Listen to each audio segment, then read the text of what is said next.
हे दुसरं, हे solve 5x plus 3y is equal to 9. 2x minus 3y is equal to 12. हे solve करायचे म्हणजे काय करायचे, x आणि y यांच्या किमती आपल्याला काढायच्या आहेत की ज्या दोन्ही किमतीकडून प्रत्येक इक्वेशन सत्य होत. हा, मग आता हे निरीक्षण करायचं. प्रथम ऑब्झर्व दिस टू इक्वेशन्स. तर इथं x चलाचे कोएफिशिएंट समान आहेत का? नाही. y चे आहेत का समान? समान नाहीत, पण अपोजिट नंबर आहेत, नाही का? मग आपल्याला तेच पाहिजे, सेम तरी असले पाहिजेत किंवा अपोजिट नंबर तरी पाहिजे. मग अपोजिट नंबर असतील तर काय करायचं, इलिमिनेशन करण्यासाठी ऍडिशन. या दोन्ही इक्वेशनची काय करायची, addition. By adding equation 1 and 2. Equation 1 असं लिहू आपण, 5x plus 3y is equal to 9, आणि त्याच्या खाली दुसरं 2x minus 3y is equal to 12. He plus addition. मग आता ऍडिशन आपल्याला करता येते.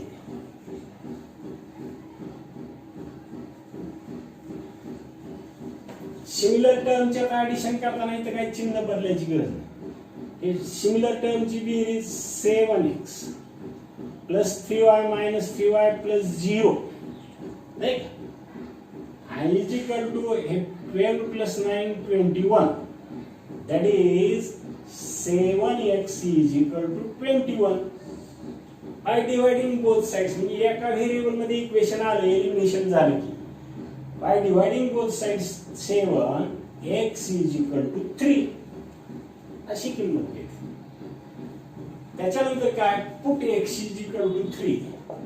put x is equal to 3 हे इक्वेशन कोणत्या इक्वेशन मध्ये ठेवता येते, 1. 5x plus 3y is equal to 9. आता x च्या जागी 3 ही किंमत ठेवू.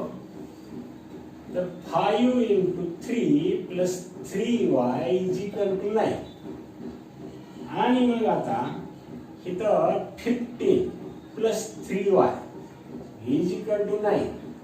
That is 3y is equal to 9 minus 15.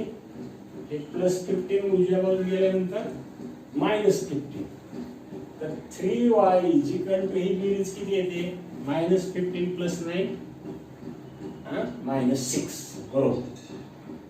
By dividing both sides 3 we get so y is equal to minus 2. अशा रीतीनं दुसऱ्याही व्हेरिएबलची आपल्याला किंमत मिळते.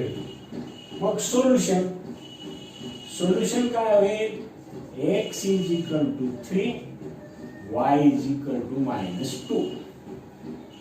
अशा रीतीने सोल्युशन. हा, दुसऱ्या रीतीनं असं बी सोल्युशन लिहायचं. मात्र x व्हेरिएबलची किंमत प्रथम द्यायची 3 आणि द्वितीय क्रमांकाला मायनस 2 y व्हेरिएबलची किंमत कंस बन. अशा रीतीने sometimes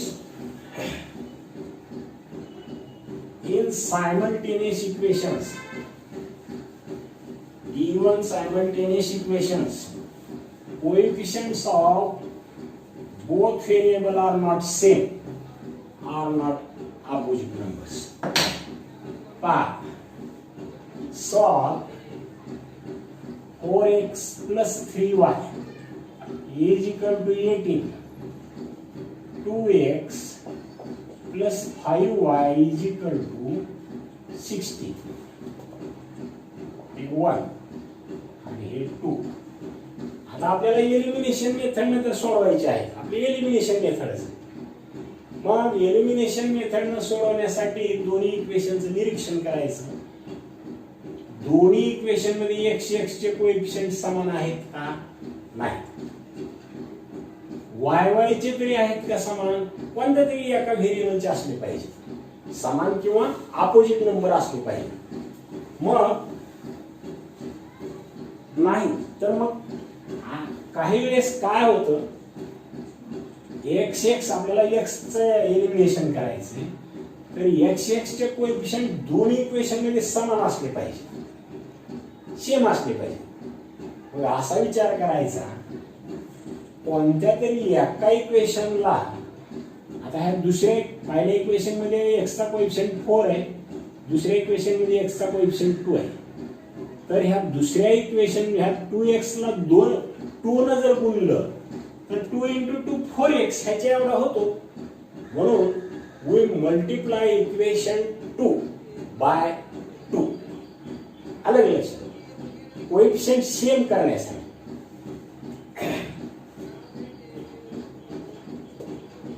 we multiply equation 2 by 2. मग हे इक्वेशन 2 असं आहे, 2x + 5y = 60. मग हे कंसात लिहू आणि ह्याला × 2 म्हणजे ह्या इक्वेशनला गुणायचं.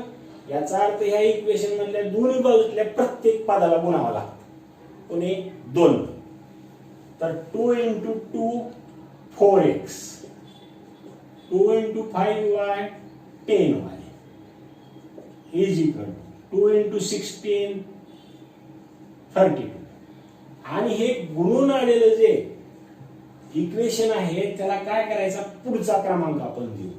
ह्या सायमल्टेनियस इक्वेशन मध्ये ह्या दोन्हीला तरी 1 आणि 2, पण हे गुणून वेगळं आलेलं आहे, हे त्याला आपण 3 नंबर देऊ.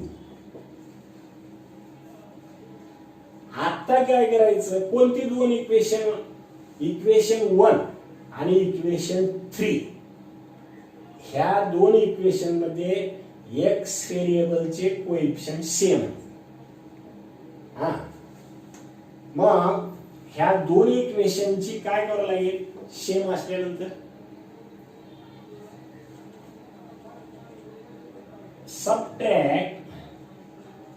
सबट्रॅक्शन, सेम असले की सबट्रॅक्शन इक्वेशन कोणत्यातून बी कोणतं, इक्वेशन 3 मायनस इक्वेशन 1, 3 मधून 1 वजा करू. काही विद्यार्थ्यांनी 1 मधून 3 वजा केलं तरी चालते. अलग लक्षात, इथं हा मुद्दा लक्षात आला का, ही दिलेल्या सायमल्टेनियस इक्वेशन मधलं पहिलं इक्वेशन आणि दुसऱ्या इक्वेशनला गुणून हे तिसरं इक्वेशन मिळाले. आता पहिलं आणि तिसरं हे दोन सायमल्टेनियस इक्वेशन अशी ही दोन विचारात घ्यायची, कारण इथं एक्सचे कोएफिशिएंट सारखे झालेत ना. तर मग 1 आणि हे सेम असल्यामुळं 1 आणि 3 यांची वजाबाकी म्हणजे इक्वेशन 3 मायनस इक्वेशन 1. मग इक्वेशन 3 आपण लिहू, हे 3 येत आहे 4x + 10y = 32 आणि त्याच्यामधून इक्वेशन 1 हे वजा करू, 4x + 3y = 18. मग आपल्याला माहित आहे की इक्वेशन वजा करायचं असेल तर ही पदांची चिन्ह अशी बदल करावं लागतात, विरुद्ध करावं लागतं, हे मायनस. मग बेरजा करायच्या सिमिलर टर्मच्या, 4x - 4x addition of these two term 0 plus 10y - 3y addition किती आहे 7y बरोबर = plus 32 - 18 किती addition आहे 14 बरोबर. मग दॅट इज असं ही एका चलातलं इक्वेशन घेतलं 7y = 14 आणि we find value of y by dividing both sides 7 we get y = 2. अलग. मग ही आलेली एका चलाची किंमत, ही एका व्हेरिएबलची किंमत, y व्हेरिएबलची किंमत कोणत्या एका इक्वेशन मध्ये ठेवू, दिलेल्या उदाहरणातील पहिल्या किंवा दुसऱ्या. आता तिसरं नाही घ्यायचं, किंमत ठेवताना पहिल्या किंवा दुसऱ्या दिलेल्या आपल्याला सॉल्व्ह करण्यासाठी दिलेलं सायमल्टेनियस इक्वेशन जी आहे दोन, त्याच्यापैकी कोणत्याही एकात ठेवू. Put y is equal to 2 in equation 1. मग हे इक्वेशन 1 लिहायचं 4x plus 3y is equal to 18. मग इथं y ची जागा, y व्हेरिएबल कुठे आहे? दुसऱ्या टर्म मध्ये. जिथं y आहे तिथं ठेवायची. तर मग 4x प्लस 3 इंटू y ची किंमत किती आहे? Value 2 is equal to 18. 4x plus 6, 3 into 2, 6 is equal to 18. Then 4x is equal to काय होईल? 18 ही उजव्या मधली संख्या आणि प्लस 6 इकडे आली तर काय होईल? -6. So 4x is equal to 18 minus 6, 12. By dividing both sides 4, we get so x is equal to 3. So solution is काय होईल? x is equal to 3, y is equal to 2 or 3, 2. Do you understand?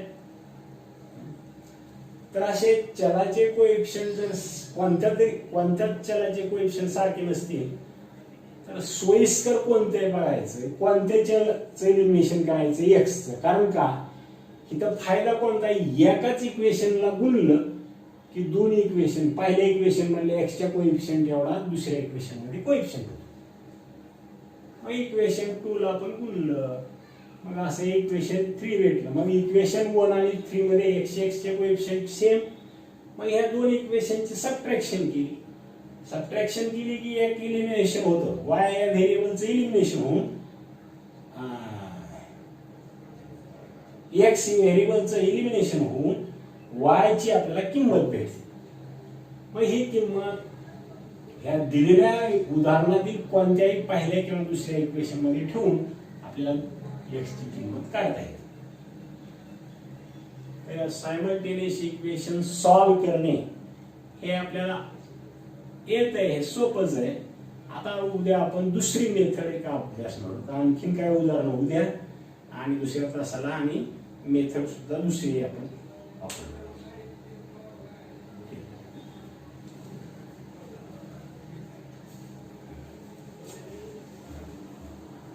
बरोबर बरोबर. आता किती वेळ झाला? जास्त वेळ झाला. 34 मिनिट झाली.